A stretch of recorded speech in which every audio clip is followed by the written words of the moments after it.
Right, good morning and welcome to this morning's Cabinet meeting, 5th of February 2024.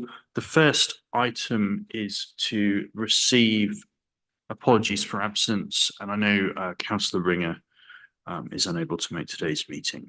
Don't believe there are any other apologies for absence.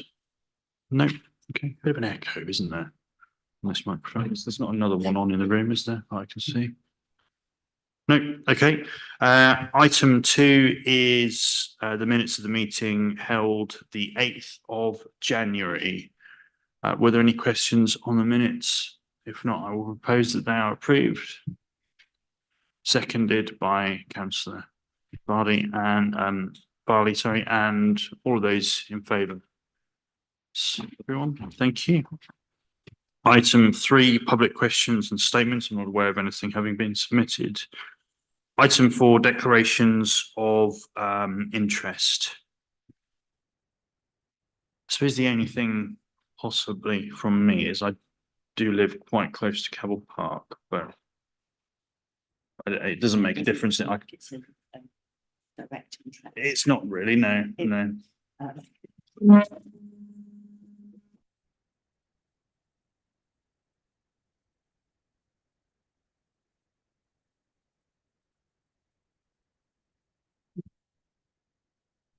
Should the position change as we proceed, then you have the opportunity. No,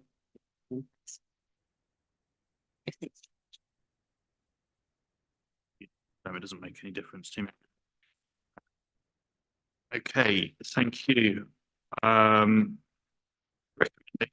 from the Opium Scrutiny Committee of the meeting held 24th of January. These are all self-explanatory. Thank you for the work of the committee in producing the recommendations. Were there any questions on this? Is there anything to add to that? No, I think that's probably very self-explanatory. Yep. Thank you, Councillor Dixon. Okay. Okay, happy to accept those recommendations. And item 8 is recommendations from the licensing committee. So unusual, obviously, to have an item from the licensing committee on the agenda very frequently, but there has been a request for a review of fare charges.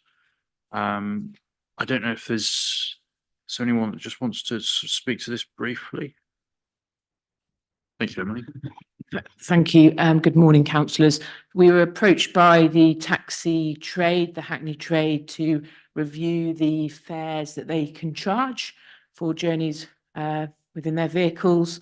The Local Government Miscellaneous Provisions Act says that when we are approached, we then must consult on the increase of fares for that purpose, and it is down to us as a local authority to set the maximum fares. So the last time we undertook that review was some 5 years ago, I believe, and on the approach we have now consulted with the trade and worked out an increase and went through licensing committee where their recommendation was an increase of 15%.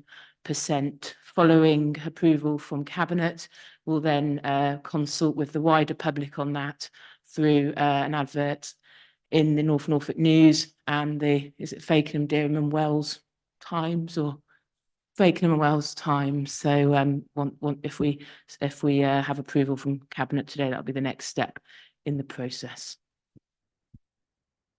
Great. Okay, so to a great extent, we're led here by the trade, and of course, it's subject to public consultation. Hasn't happened in many of our times as a council, really. Whilst it has been requested, it's been through the consultation and it hasn't led to an increase as a result of those responses before. So I don't have any further indications here. I presume we are happy to accept the recommendation. Yeah, I'm happy to propose that, seconded by Councillor Heinrich. And all of those in favour, please. Yeah, thank you. Item 9 is the draft revenue budget for 24-25. Hand over to yourself. Thank you. Can I just have some clarity before we begin on the pages 76 to 80, which at the top say they're confidential. Yeah, so they do say confidential, but they're not confidential. It was a hidden header in the spreadsheet. So when it was converted, I couldn't see it to remove it. It was only when it was converted to a PDF that it appeared. But I'm assured that they're not confidential papers. They have been made public for Cabinet and then they will go on to full council, but we will sort that issue out before full council. Thank you. I just wanted to make sure that everybody was aware that we can discuss some of the things in there should it be needed to. This paper has been to pre-scrutiny on the 24th of January. The recommendations have already been noted there. The paper's changed slightly because obviously the pages that I've just included are in there. The appendix are slightly different too. I only wanted to note that when we look at the capital expenditure plan that we have, which is page, it's not noted, 83 to 85. This is the draft as far as I'm aware. This is the bids that were put forward that we are looking to investigate further for the next financial year. So this isn't the final list as far as I'm concerned. This could change before we go to full council. But I'm happy to present a balanced budget going into full council and seek any further questions unless Officer Stankley would like to add anything to what I've just introduced. The only thing that I would like to add is that we're still waiting for the final local government settlement announcement, which we're expecting sometime this week. It could actually be today. We've estimated an increase with the announcement of an extra 1% in funding to equate to about £120,000. But we should get the final figures this week and they'll be used in the full council report. And it'll be made clear how much we get extra when we do that. Okay, fantastic. Well, thank you for the work on this so far. I appreciate there's still some way to go. Any questions at this stage? Councillor Cushing, go ahead. Thank you, Mr. Chairman. Very, very quick question, if I may. Page 23, you have a table 2 down there, which says savings to be identified, which is £250,000. I wonder if Councillor Shars could give us an update on the progress being made to identify those additional savings, please, and when might we know what they are? And also, will that be impacted by the additional 1% that Officer Stankley has just mentioned? It won't be impacted by the 1%. I've always said that we would choose to reduce the amount of money that we're taking out of reserves first. The savings that we've put in there of 250,000, we were brought forward lots of really good ideas for savings when we sat with officers over the last couple of months.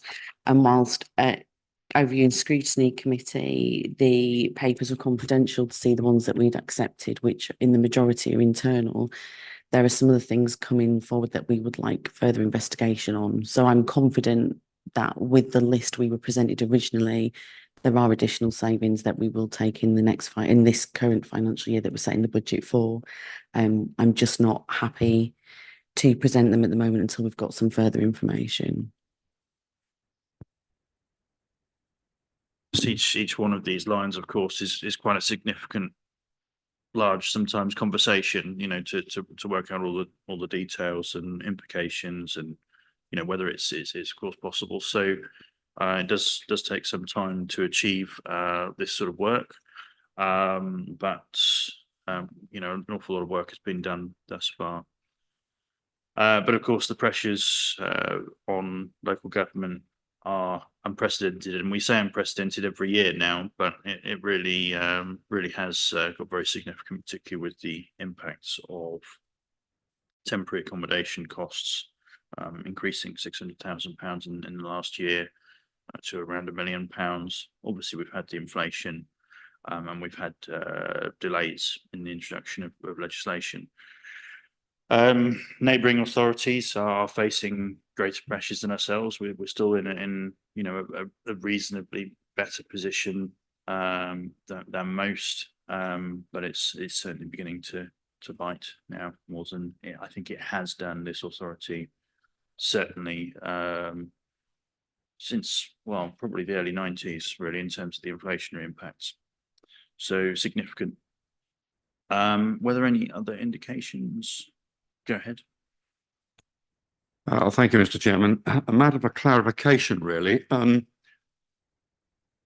in some doubt as to what your whether you have accepted the recommendations, two recommendations made by Overview and Scrutiny. Can you just clarify that, please?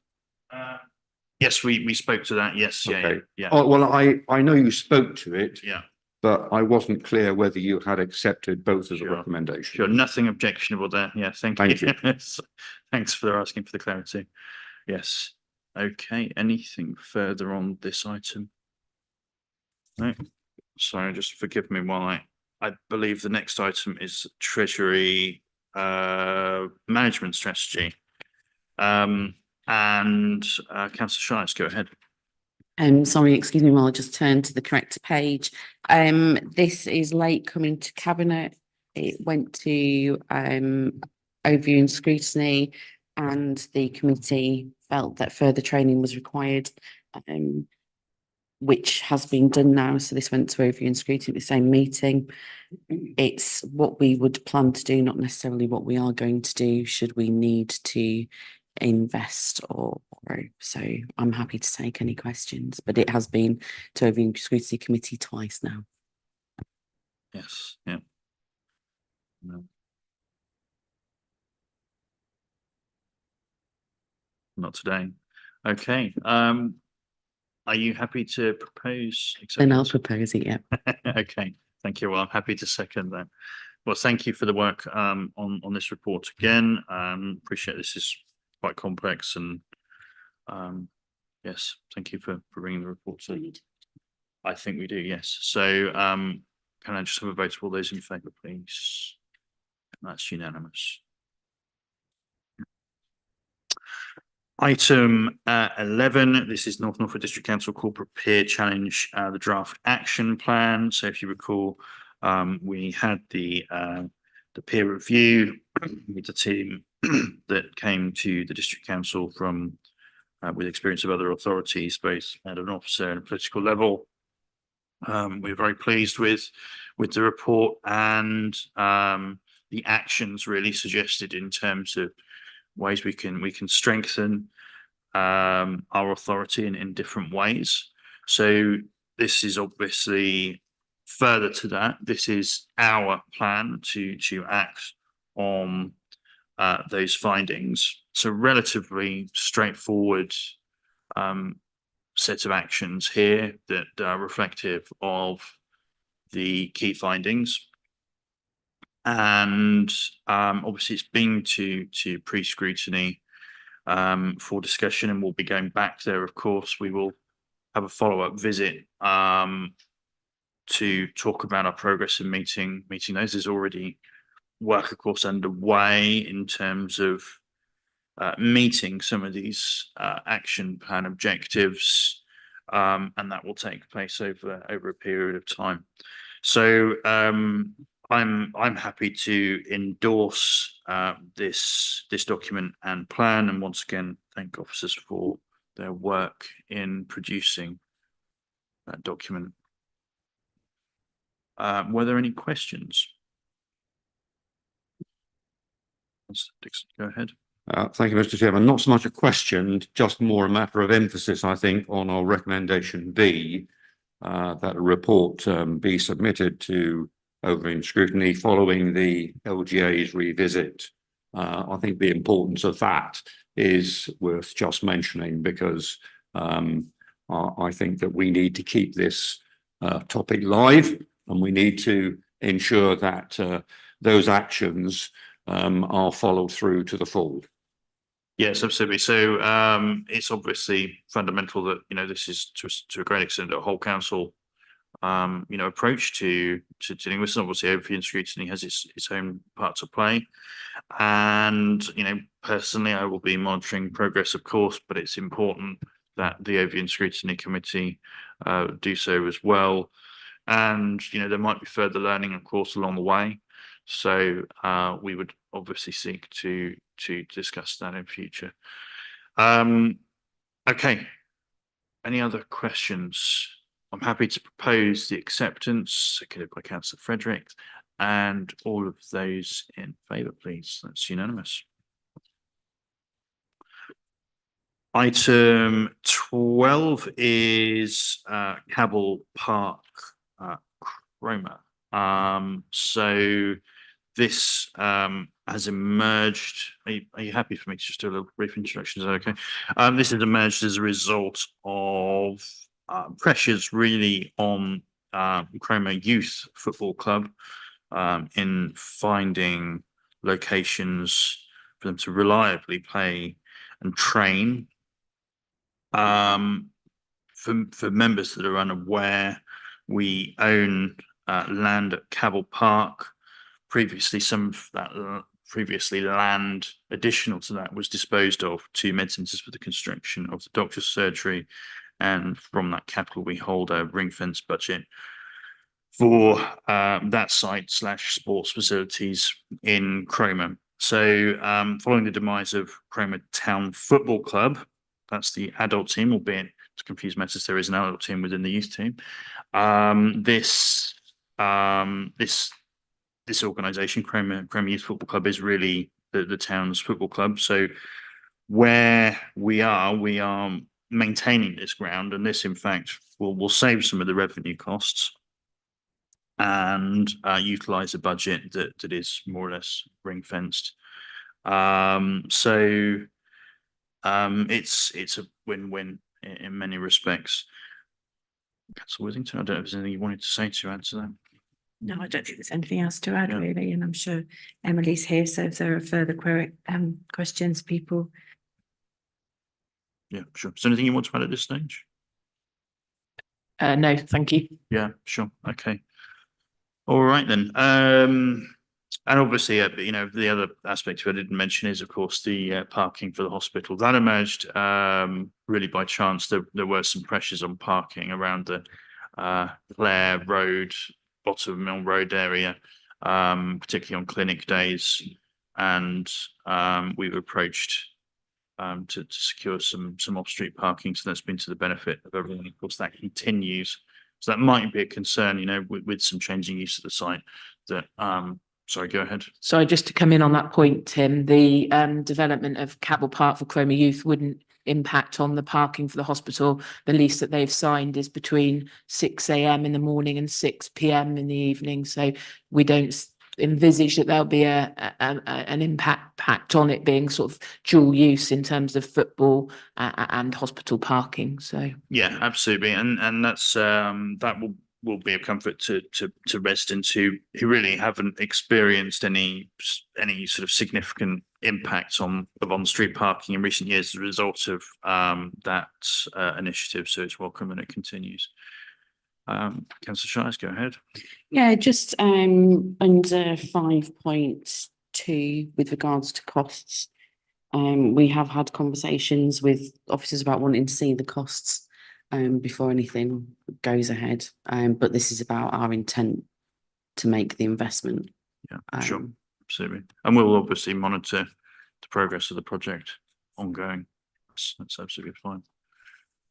Okay, any further questions? Happy to propose by Councillor Withington, seconded by Councillor Fredericks, and all of those in favour, please. Brilliant, fantastic. Item 13 is the proposed disposal of Highfield Road car park. That's Fakenham for affordable housing. So obviously it's been subject to some discussion already, and I believe local representatives and the town council are aware of our consideration of that in this respect. I will hand over to Councillor Fredericks. Okay. Thank you, Chair. Good morning, everyone. I think this is a really exciting project for us that we are putting some of our land, albeit a tiny amount of land that we have, to good use for affordable housing for those people in our district that are in incredible need at the moment. And there's been lots of discussion and support by local members as well, which are really, really welcome, because they recognise too that we have a housing crisis. So I'm very happy to move this paper forward and seek your recommendation. Absolutely. Councillor Vickers, go ahead. I just want to know, Chairman, what assurance do we have that this affordable housing will be focused on people who have a link with Fakenham or the surrounding hub villages? Thank you. Thank you so much for your question. So how we allocate affordable housing is the greatest need. So they are in the district. So there isn't a clause that says it's only for people from Fakenham, because we do have other schemes going on in Fakenham for affordable houses, but it is for greatest need in the district. Okay. So Councillor Cushing, you go ahead. Thank you. Some points of sort of further clarification, if I may. Can we just be clear on the area that's actually being sold? Because all old members here received an email last night from a Fakenham town councillor, and there's just a small debate about the area, because if you go into the car park on the left-hand side, there's residential parking, and it's claimed that 7 of those are actually for public use. Just it would be helpful actually if we'd had a map, I think, going with it. So are we clear what it is? Literally the area when you go into the car park on the left-hand side that is excluded from the sale. So those are residents who park in Church Lane. I believe that actually Nikki's got some information on that. Officer Debbage. Yeah. Yes, I can confirm it's the area to the left of the car park, which comes around the back of the properties on Church Lane, that is excluded from the sale. Right, okay, lovely, thank you for that. Also, I might have some other questions for clarification. How quickly will it actually be sold and move to flagship? The process will be incredibly quick. The build, however, is still dependent on nutrient neutrality. Right. So that's quite frustrating, really. But Nikki, have you got some information on that? Yes, so Councillor Fredericks is correct. We will try and move the option forward as quickly as we can. We wish to demolish the toilet block as fast as possible to ensure that it doesn't attract antisocial behaviour. It will then be about entering into a legal agreement with Flagship, which will be an option to purchase dependent on planning permission. I believe they can move forward on that planning permission reasonably quickly. As Councillor Fredericks says, nutrient neutrality will still affect this site, but we believe there is light at the end of the tunnel as far as nutrient neutrality is concerned too. Can I just probe the closing of the toilets here? You said it seems to be a sort of a desire to do that as soon as possible. Obviously, there's a risk from what you said is that we may proceed with the sale, but the site could actually sit there empty then for some time to come while we address nutrient neutrality issues, as with all other sites in the district. Just concerned that we proceed with this now and then the car park will be closed. I mean, are you actually also intending to enclose the car park once you agree with the sale? It'll be useful to have the timescales to know when you're actually going to close it. That would be the intention to close the site immediately. Yeah, of course, some of these issues are quite complex. But in terms of the toilet facilities, seek to get those removed in the immediate coming weeks. Once again, just to avoid any sort of antisocial use, vandalism, demand expectation. Yes, the site would be closed. But of course, as you mentioned earlier on, the impacts on the residents that have those rear accesses onto that site, that shouldn't be affected. So obviously it shouldn't have a significant impact.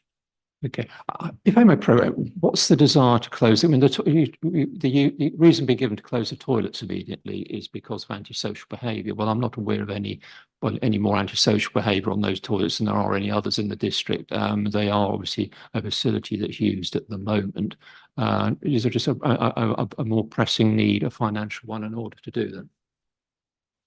That's what I was going to say, that it's not a financial need. It's once we've decided that we're going to dispose of the site, then those facilities wouldn't be ours anymore. So the need to clear them as quickly as possible, because Right. we're not going to hand over the toilet block to Flagship. We would need to clear it. And if we wait to clear it, then our young people who try desperately hard to be social may find themselves in a situation where they would enjoy something which perhaps isn't the safest and best use of their time. So that's purely to remove that. And then obviously we don't want any other forms of antisocial behaviour with a site that wouldn't be open. So that's why the expedience is there. Okay, I'm just concerned about the speed. My concern is that not necessarily against the sale itself, but the fact is we'll sell the site and then it will sit there for another 2 years empty, and that will cause concern amongst residents. Can I have one final question, please? I'm obviously got this morning. Do we know, can you confirm what price, what Flagship are paying? And I noticed there are 2 figures quoted in the purple paper, so therefore I won't quote those figures. But is the bottom figure in the purple papers the one that we are negotiating around? So the price that Flagship have offered is indicative. The value of the land will be down to what can be developed on it. So until the planning permission has been agreed, Yeah. and we're looking at the number of units, so they'll work backwards from that to say what is it that they can play for that. Indicatively, they have said 300, but obviously that is ahead of a proper viability study once they've got planning and they know exactly which units, how many, what the costs will be. But I think, you know, the valuation we have had, the independent valuation, gives us assurance that we are going to get a good price for that land, and what Flagship have so far offered is above what the book valuation for it was. But there is a way to go before we can finalise that valuation. Yes, but in every respect, obviously, we're going to proceed as fast as we can to ensure the site is delivered as soon as possible. Go ahead. Thank you for letting me have an additional question, Chairman. It's just one for answer, you know, off the record, but many of us received an email yesterday making assertions, and I don't know the facts of the matter. I wonder if Councillor Fredericks or Officer Debbage would, outside this meeting. Just to say, this is very help me, much on the record at the moment, because we are in a live meeting and it's recorded. So just to make sure you were happy for us to discuss that. You said off the record. That's probably a poor use of language. I meant outside of this meeting, if they would discuss I mean, we could do it here, but it would be quite time consuming, I feel. I don't think there's any issue with this sort of referring to the issues raised in the correspondence. Obviously, we won't identify the person because that wouldn't be appropriate. But yeah, there were a number of questions, and some of this dated back quite a long time, a number of years. Obviously, fundamentally, you know, we've got a significant need for affordable housing here. The site is surplus. It's very, very poorly used. The income figures speak for themselves. The toilets really being used by transient sort of haulage, logistics drivers, etc., who you know, van drivers, etc. And there is, of course, as we've discussed, this use of area for private parking, which we're not intending to impact. And you know, indeed, that was a subject brought up in the correspondence, and there was a concern there. But of course, with those properties having sort of rear access that come onto the car parks that have been in place for some time, that right of access is potentially established. So it's obviously not something we're looking to impact there. It's a little bit more complex. I don't believe they mentioned anything around the nutrient neutrality issues that we were discussing. But all this is, of course, subject to planning permission as well. So it will have to go through that process. But of course, we wouldn't be doing that. That would be the social landlord. So yeah, I think a lot of the concerns stem from, you know, the impact on the private parking provision, which you know, isn't intended to be. Yeah, I agree. Off the record was poor choice of words. No. I I just wanted to clarify. You want to discuss it. Yeah. Clarifying the facts, because it's very important that the people of Fakenham and Fakenham Town Council are very clear about the facts of this matter, and that we're not just fueled by allegation and counter allegation, but that we have a clear way forward. Thank you. Absolutely. No, thank you. That's useful. Yes, I think we received a correspondence relatively late last night, so I'm aware one of our members have sort of acknowledged that. So thank you for that, but I haven't quite got to that myself yet. Councillor Dixon. Yeah, thank you, Mr. Chairman. I just want to pick up on 2 points that I think have been made already, but I think that they are significant. One is that the report, in my view, is deficient of a plan, and that plan would have been very, very helpful, particularly to those of us who don't know Fakenham quite as well as my colleagues left and right. And so I think for clarity purposes, that's an omission which we ought to just consider. The second point, and whilst I'm going to refer to the agenda item 15, I'm not going to disclose any information. I'm just simply going to refer to the unrestricted site value. It did seem to me to be a very modest figure. I hope that I've had some reassurance from what's been said already, that won't be the value that we dispose of the site at,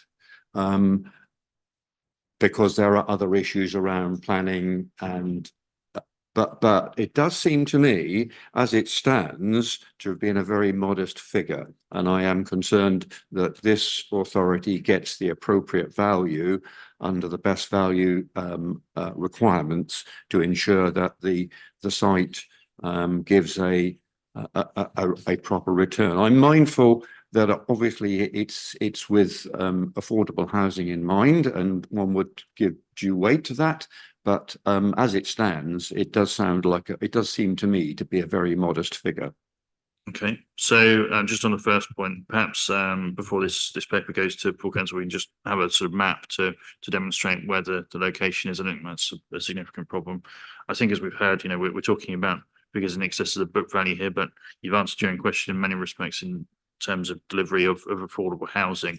But I don't know if there's anything you wanted to add, Officer Cleveridge.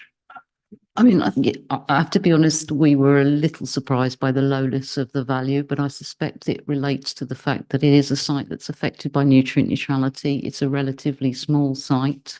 So in terms of market value, it perhaps isn't as attractive as one might think. As I said earlier, the indicative price from Flagship will be dependent on planning permission and the number of units that are achieved on the site, but I am reasonably confident that the value we get from Flagship will be higher than the market valuation we've been given.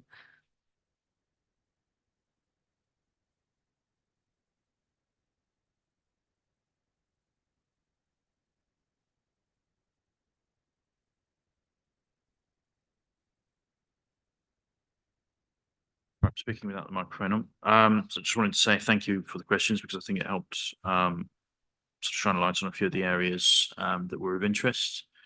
I'm happy to propose acceptance, seconded by Councillor Fredericks, and take a vote of all those in favour, please. That's unanimous. Okay. Sorry, I've closed the agenda again. I believe it's items we don't need to take in terms of exclusion of press and public, and we have no private business. So thank you for everyone's time, and we will see you at the next Cabinet meeting.